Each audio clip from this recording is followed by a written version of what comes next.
Actually, I'm going to present my work from last year. I already did the New Hampshire.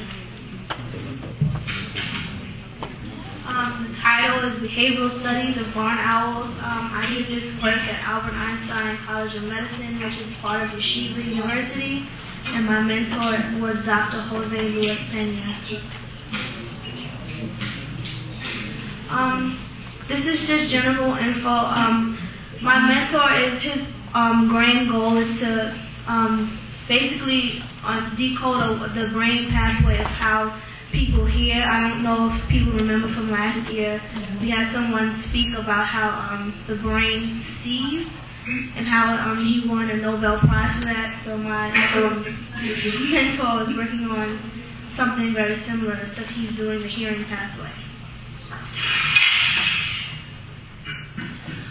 This is just a basic introduction. You can see up on the screen I have a picture of a barn owl.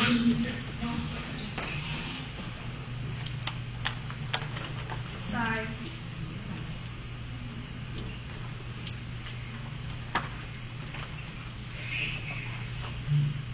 What was the connection? This is a picture of a barn owl up here. Basically, hearing is very important to an owl. An owl has very poor eyesight, so it depends on its hearing to do basically calculations of where objects are. In the wild, the owls use their hearing to locate prey.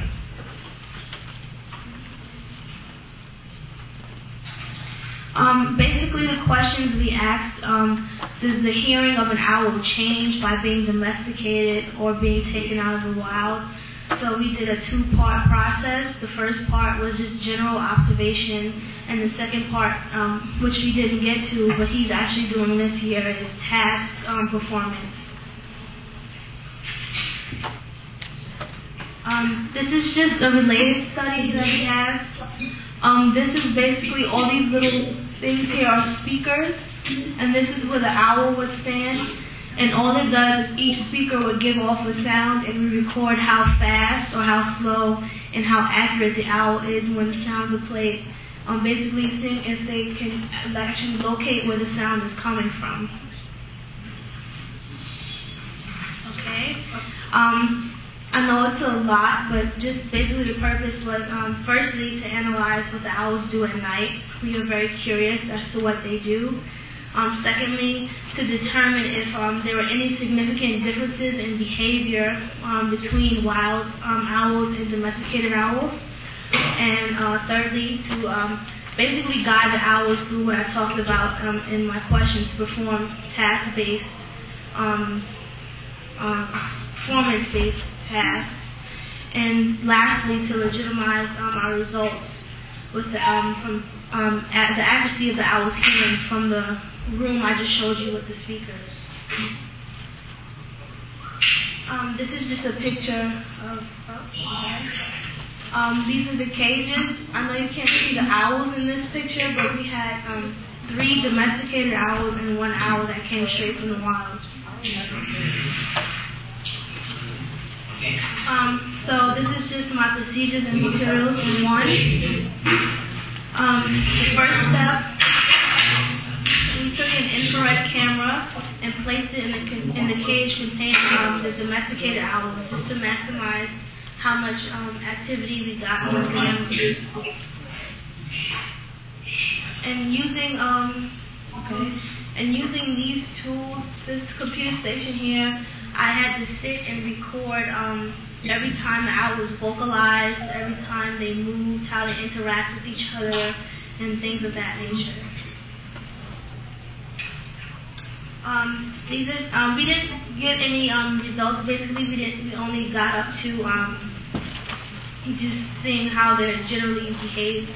I did have a video at one point, but this doesn't work.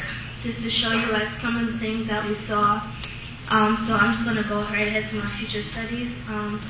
Basically, he wants to record everything instead of just the domesticated owls. He wants to record the wild owl that he did to have more basis for information. And lastly, he wants to observe the owl's activities in places that we couldn't see, like the nests and the perches. These are my references. These are just some of the articles and books that he allowed me to read so I can get a better understanding of the owls. And these are my acknowledgments. I'd like to thank HCS, Memorial Sloan Kettering Cancer Center, Dr. Sack, the Albert Einstein College of Medicine, my mentor, Dr. Jose Luis Pena, and my co-mentor, Sharad Shabane.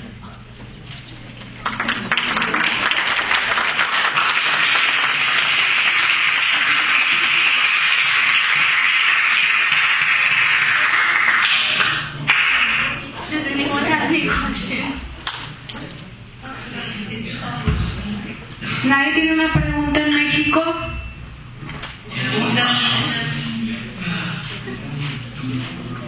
No tiene ninguna pregunta. O sea, ¿sí les afectaba que fueran domesticados o no les afectaba?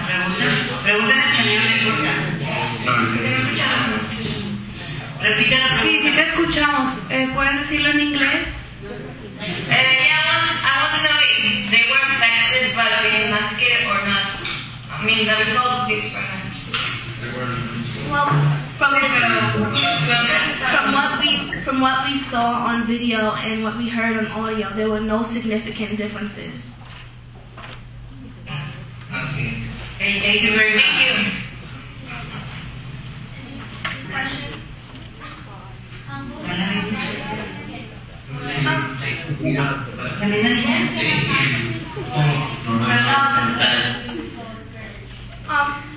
Basically, the hypothesis.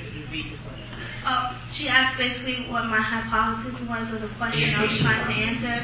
And the question I was trying to answer is the hearing of domesticated owls affected by being domesticated? Like, because wild owls have very keen sense of hearing. Like, we want to know if that changed by being domesticated. Any other questions?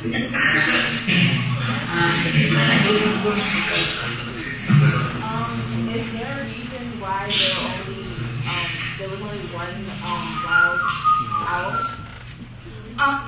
Can you repeat it because I can't hear you? Is there a reason why there was only one wild owl and three domesticated? Okay. What happened with that? She asked, is there a reason, specific reason why I only had one wild owl as opposed to having more?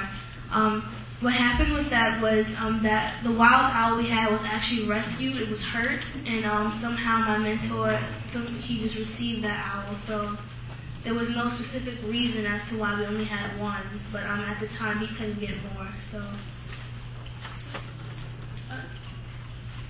Do you feel you should have used more specimens when you were trying to figure out if the domestication affected the hearing? The question was, should I have used more specimens in order to observe properly what's going on?